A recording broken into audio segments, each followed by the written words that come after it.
नलबारि जिल्लानि धमधम आनचलिक फरायसालिमायावबो फरायसा सान फालिदों।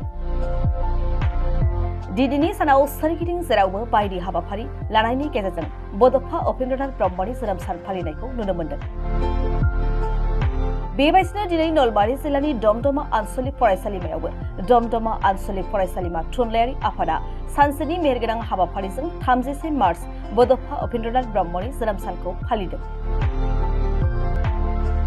गिबि हाबाफारि बायदि आफादनि फिरफिला बिरहोनाय हाबाफारिखौ मावफुंनानै होयो धमधम आनचलिक फरायसालिमा थुनलाइयारि आफादनि आफादगिरि बिश्वजित बर'आ लोगोसे बड'फानि मुसुखायाव बिबार बावनाय हाबाफारिखौ मावफुंनानै होयो OSD हेमेन बर'आ मुंख्लंफोरनो बिबार बावनाय हाबाफारिखौ मावफुंनानै होयो धमधम आनचलिक फरायसालिमानि बर' बिफाननि गाहाय बिबुंग्रा डक्टर दिपेन बर'आ बिफां गायनाय हाबाफारिखौ मावफुंनानै होयो पलिटिकल साइन्सनि गाहाय बिबुंग्रा डक्टर नवजित बैसुआ।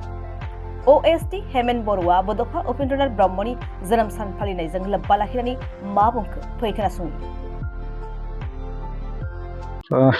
गमामायैनो जोबोद गोजोननाय मोनदों। दिनै धमधम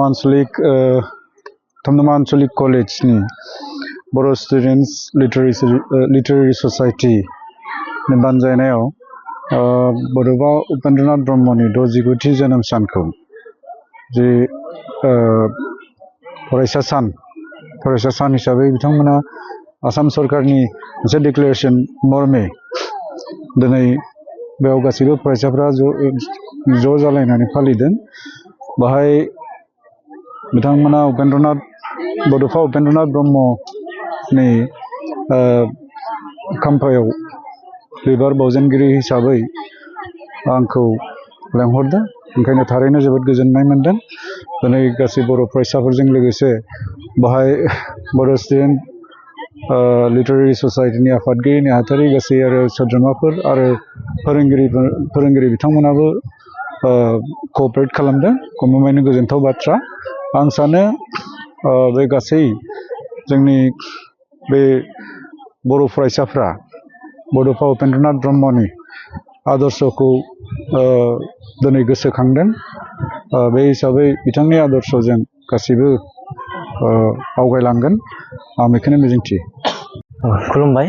दिनै बड'फा उपेन्द्रनाथ ब्रह्मनि गोथार जोनोम सान आरो बे दिनैनि जि गोथार जोनोम सान बे हाबाफारिखौ लानानै जों धमधम आनचलिक कलेज बर' फरायसा थुनलाइयारि आफादाबो मोजां मोनसे डिसिप्लिन आब्रुथि गोनां जे बड'फा उपेन्द्रनाथ ब्रह्मआ मोनसे नन भायलेन्स बे मोनसे गान्धीनि मोनसे आदर्श दं। बिथाङा जिहेतु फरायसा आफादाव खामानि मावदोंमोन आरो बिथाङा हारिनि बागै सिमां नुदोंमोन जे बर'हा गेरेमसा हारि मोननांगौ।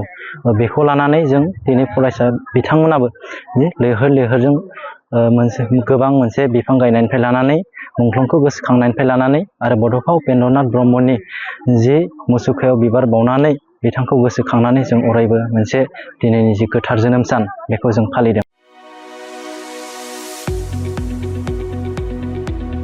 गुनगोनां गोजौ सोलोंथाइ लानो गोसो गुदुं फरायसाफोरनि थाखाय गोजोनथाव खौरां।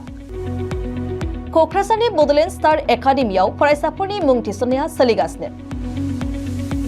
2025-26 सोलोंथाइ बोसोरनि थाखाय 6 थाखोनिफ्राय 9 थाखोसिम आरो HS फार्स्ट इयार आरो HS सेकेन्ड इयार थाखोआव फरायसाफोरनि गोदानै मुं थिसननाया सोलिगासिनो। क'क्राझार सहरजों नांजाबनाय साहा फारसे साखाथि तितागुरियाव थानाय बड'लेण्ड स्टार एकाडेमि क'क्राझाराव बड' मिडियामनि 6 थाखोनिफ्राय 9 थाखोसिम साइन्स, आर्टस, कमार्स स्ट्रिमाव, बड' आरो इंलिश मिडियामाव HS फार्स्ट इयार आरो HS सेकेन्ड इयार थाखोआव फरायसाफोरनि गोदानै मुं थिसननाया दासान्दि सोलिगासिनो दं। रोंगौथि गोनां फोरोंगिरिफोरनि फोरोंथाय होनायजों लोगोसे गोबां उफ्रा सोलोंथाइनि खाबुफोर जेरै डेली फ्री JEE आरो नीट क्लास, JEE नीट आरो कम्पिटिटिभ एग्जामनि थाखाय free mock test, English speaking class, daily GK class, career guidance, library facilities, personal attention. हौवासा आरो हिन्जावसाफोरनि थाखाय आलादा थाग्रा हस्टेल बायदि बायदि सोलोंथाइ खाबुफोरजों गुनगोनां सोलोंथाइखौ बे बड'लेण्ड स्टार एकाडेमियाव मोननो हागोन। बेनि अनगायैबो मेट्रिक आनजादाव 85% एबा बेनि बांसिन नम्बर मोननाय फरायसाफोरनो बेसेन लायालासे मुं थिसनथाइ होगोन आरो बिपिएल नखरनि फरायसाफोरनो मुं थिसननायाव 20% रेहाय होनाय जागोन।